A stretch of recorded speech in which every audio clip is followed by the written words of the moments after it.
What I'd like to talk about today is the issues that were released by Guatemala and printed by the Guatemalan government printing office between 1942 and 1948, and then between 1954 and 1994. This won't be a comprehensive discussion, it's just going to be illustrative, but to give you a sense of why there are so many perforation varieties of those issues. Back before 1942, Guatemala had a lot of its postage stamps printed first in England, well, first in France, then in England, and then in the 1920s and early 30s, they were printed by a company in the Netherlands. When Germany invaded Holland in 1940, that put an end to the shipping of Guatemalan stamps. And so Guatemala had to figure out what they were going to do. In fact, one series that had been ordered by Guatemala to commemorate the 100th anniversary of the printing of the first postage stamp was stuck in Holland and didn't make it to Guatemala until after World War II. So it's a 1940 stamp, but that wasn't issued in Guatemala until 1946. Some of you are familiar with the story of the Rolling Hill stamps. But anyway, just to give you an idea, the quality of the production and the design of Guatemalan stamps in the 1920s and 1930s really was amazing. And the stamps that you see illustrated here are just a very small part of what was being done before World War II. But once World War II came, Guatemala had to figure out how they were going to print their own stamps. And so today what I want to do is talk a little bit about the different stamps and the different printings and the different perforations. I'm not going to get into whether the stamp is 10.8, perforation 10.8 or 11, or whether it's 12.4 or 12.5. There are others who can do a much better job of sort of discussing what the exact perforations are. But what I'd like to do is talk about why these stamps have different perforations. Dave, just to interrupt you, I'm sorry, just for a moment. Can you go to slideshow and then play from start so that we see the full image of your pages? It'll be better for the recording as well. So just hit on slideshow. I'm on slideshow. On top, the top banner. Okay, I see what you're saying. Now, yes, and then play from start. Okay, there we go. And now just thumb down. Okay. Easier. That's much easier. So I won't get into the exact perforation sizes, but those of you who have Cecile Gerson and David Jickling's postage stamps of Guatemala have the guide that has the most comprehensive listing of these different perforations. And what happened was once Guatemala started printing its own stamps in 1942, they were all printed by the government printing office. But they were perforated sometimes in different perforations in the same print run. Sometimes they were perforated later in a different perforation. Sometimes they were printed and perforated later. So when you see stamps of different perforations, you might wonder, is this a second printing? In some cases it was. And in some cases it's just that they perforated the stamps at a later date. Cecile Gerson has written that many of the stamps that were printed were left, those that weren't being sent immediately to the post office, were left imperforate in the post office files to keep people from stealing and using them. And so they would perforate the stamps only as they needed them. But over the years, they used different perforating devices. And so you have stamps that were printed early and not perforated for another several years. And once they were perforated anew, they came out with different perforations. The first stamp that Guatemala printed at Tipografia Nacional, which is the printing office, was the postal tax stamp of July 1942. There's a picture of it here in perforation 11.8 by 11.1. You'll notice off to the left that there are actually 4 different perforations for that stamp. For those of you who collect paper varieties, there are also a number of paper varieties, which I won't get into in this particular discussion. But what you can see is that there were different perforating machines, probably in the same print run. So if you bought this stamp at the philatelic department, which is where most of the stamps came from, you probably bought the 11.1 and didn't realize that it came out in other perforations. And so because of that, a lot of the stamps are virtually unknown mint. Here's one example of that, the regular issue of 1943. It had two printings, though it's not clear if the second printing here, you see a picture that says the second printing was perforation 11.8. It's not clear if that was actually the second printing. It could well have been 11.8, may have been part of the first printing. For an article on this, if you're interested in seeing more details on this particular stamp, the El Quetzal of September 2019 has an article that sort of details how the printing was done and why they came up with different perforations. But for those of you who are collecting perforation varieties, the 10.8 was the one that was sold at the philatelic department. So if you were a collector, if you were a business in New York that was buying 100 of each Guatemalan issues to sell, you got the 10.8. And the 11.8 popped up sometime later and was probably never sold at the philatelic bureau. So getting a mint copy of the perforation 11.8 is actually quite difficult. Same thing happened with the San Carlos University issue of 1943. It was perforated 10.8, and that's what collectors bought. But about 20 years later, Jorge Baca found a used copy that was perforation 12.4, and that's reported in El Quetzal at the time. For those of you who are collecting the perforation varieties, the 12.4 used is very difficult to find. You can find it occasionally in collections on eBay. So if you look very carefully at the perforations on eBay, I would say once or twice a year, you will see a used copy of the 12.4. The mint copy that you see there is the only one I've ever seen, and I bought that from Jack Johnza several years ago. As far as I know, it's the only mint copy of the perforation 12.4. If any of you have mint copies, I'd love to hear about it. It appears that this was actually a second printing. You can see from the picture here that it's a slightly lighter color than the perforation 10.5. There's a study in the March 2018 issue of El Quetzal that details what we know about this particular stamp. You'll see here the only cover that is known of the perforation 12.5, and it was used on April 23rd, 1958. So about 14 years after the original stamp came out. I've done a study of the cancels on the perforation 12.5, and what I found is all of them are from 1958. And they're not only from Guatemala City, it was also used in Quetzaltenango and Jalapa. So apparently some number of stamps were perforated 12.5 in 1958, 14 years after the stamp came out. And they were sent around to post offices outside of Guatemala City as well as being sold in Guatemala City. But they were never sold at the philatelic department. So stamp collectors never got the perforation 12.5 mint. And it wasn't only until 20 years later that they discovered it used and started looking for it. So check your eBay sites, and from time to time, you'll see one. The best hint for figuring it out is the perforation 11 stamps tend to have a black cancel, which was common in 1944. But by 1958, the cancel that was used was purple. So if you see an eBay site with the 1944 San Carlos airmail with a purple cancel, chances are it's going to be the rare perforation 12.5.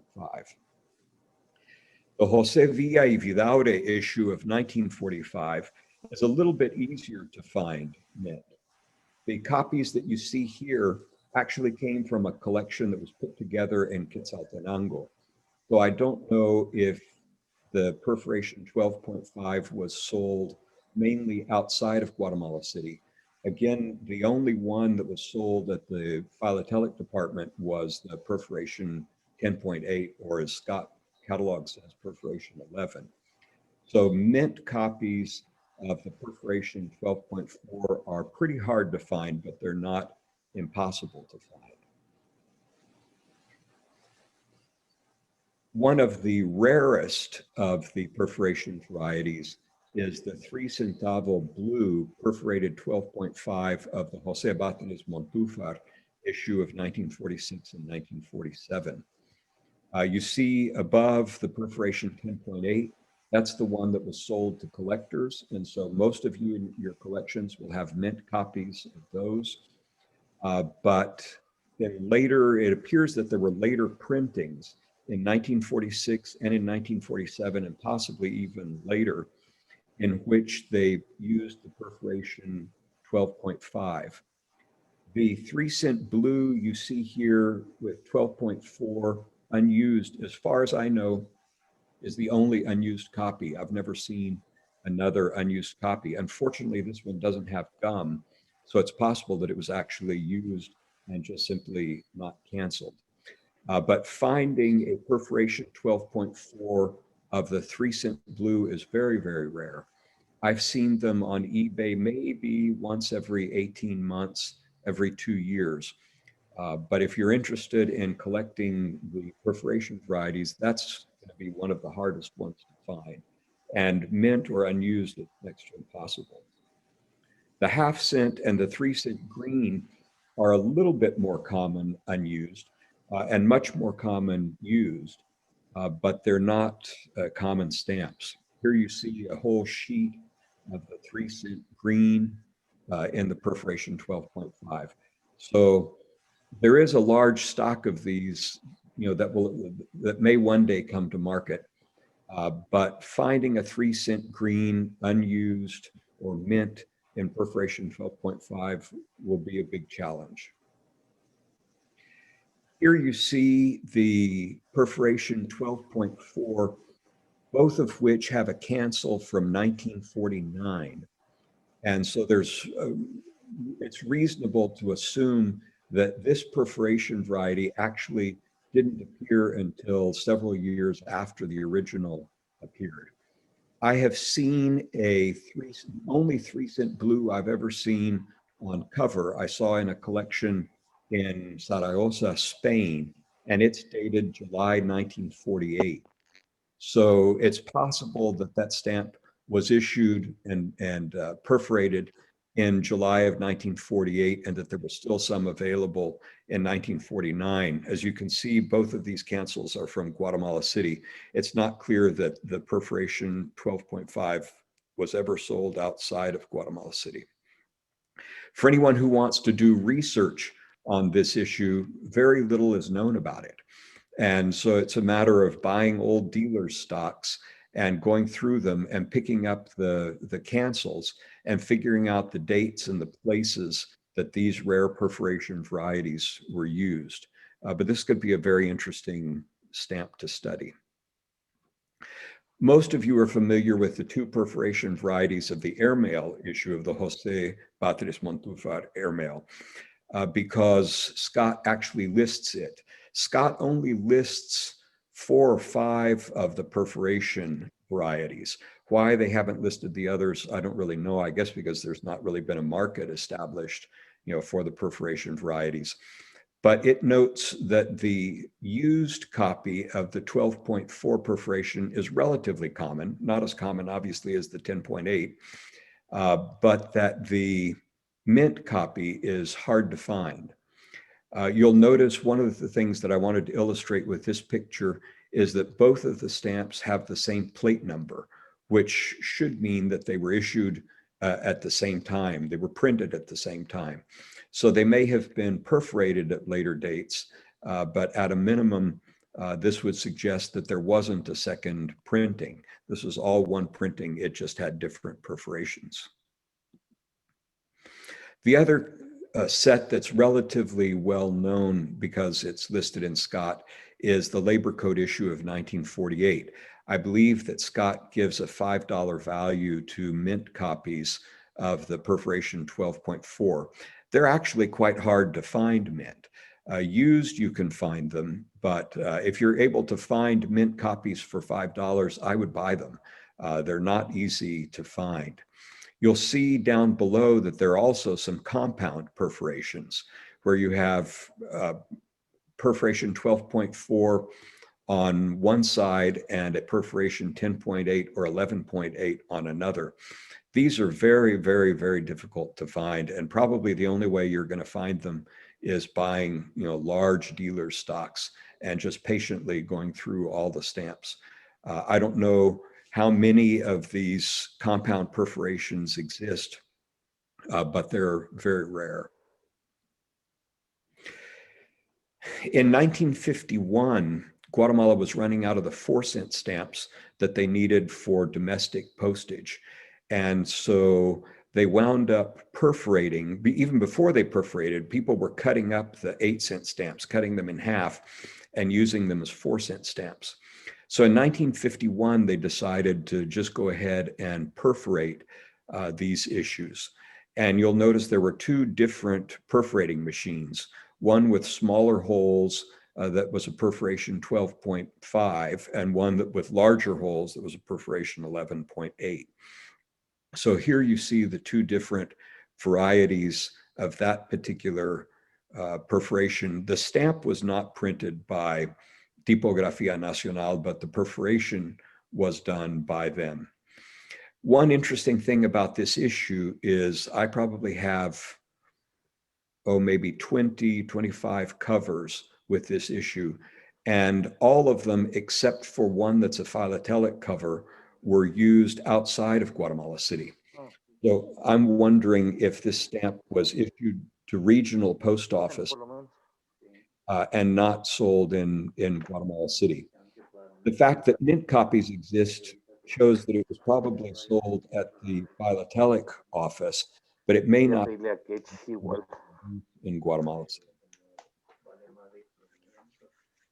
The small Quetzal issue of 1954 to 1972 exists in a number of different perforations. And again, this is a series that has been very little studied.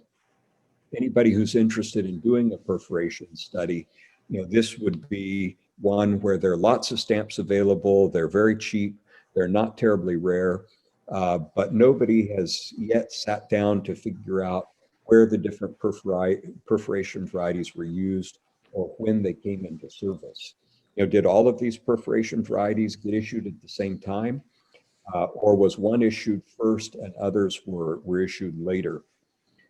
It's interesting that not all of the stamps are easy to find mint, and that would suggest that those varieties were not available at the philatelic office and only happened to get into collections as they were used.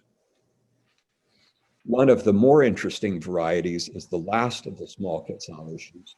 Scott lists it as 369A. But it probably should merit its own number. It's a slightly different color. It's a steel blue as opposed to the regular blue that you see on the other 3-cent stamps. And it was issued much later, and it has its own perforation 11.4, which is unique to this stamp. Again, this one, I've seen 2 covers with this particular stamp. The cover that you see in this illustration came from David Chickling's collection. David Chickling was probably one of the collectors who did the most research on perforation varieties for Guatemala. And I was able to purchase this when he was breaking up his collection. Mint copies of this are not impossible to find, but they are quite rare. And even the used copies are not common. So of the small Quetzals, this is definitely the most interesting and the most rare. This gives you a sense of the fact that different perforation varieties were released at the same time. The Spring Fair issue of 1963 exists in perforation 12.4 and in 11.1. And here you see first day covers with the different perforations suggesting that they were released at the same time. It doesn't necessarily mean there weren't two different printings. This stamp was printed in 1960, and it was intended to be a postal tax stamp to pay for the National Fair of 1960. But it was never issued as a postal tax stamp, and in fact was only issued 3 years after it was printed, and then as a regular stamp. So it's not inconceivable that these different perforation varieties in fact represent two separate printings, but they were released on the same day. They don't represent separate dates. And you'll find that for some of the other stamps as well, where two different perforations were actually sold on the same day. Getting into the more modern stamps, and I won't spend a lot of time on the modern ones because there are quite a few of the different varieties. This one, the Archbishop Jose Arellano issue of 1966, exists in perforation 11.3. That's the one that was sold at the Philatelic Bureau. So probably all of you have mint copies of the perforation 11.3. But there was a later printing where it came out in perforation 12.4. And the perforation 12.4 is very difficult to find. And I've only seen the mint copies that you see here are the only ones I've ever seen mint. And the used copy of the 1 centavo, it took me 25 years to come across a perforation 12.4 of the 1 centavo used. I've never seen one mint. And so the 1 centavo in perforation 12.4 is extremely hard to find. I've combed through eBay lots literally for 25 years without any luck. I wound up getting this one in a dealer's stock that I bought. But finding the perforation 12.5 of the 1 centavo, if you're able to find one, or if you have one in your collection, then you have a very rare piece. And with that, I would like to stop the presentation and take any questions.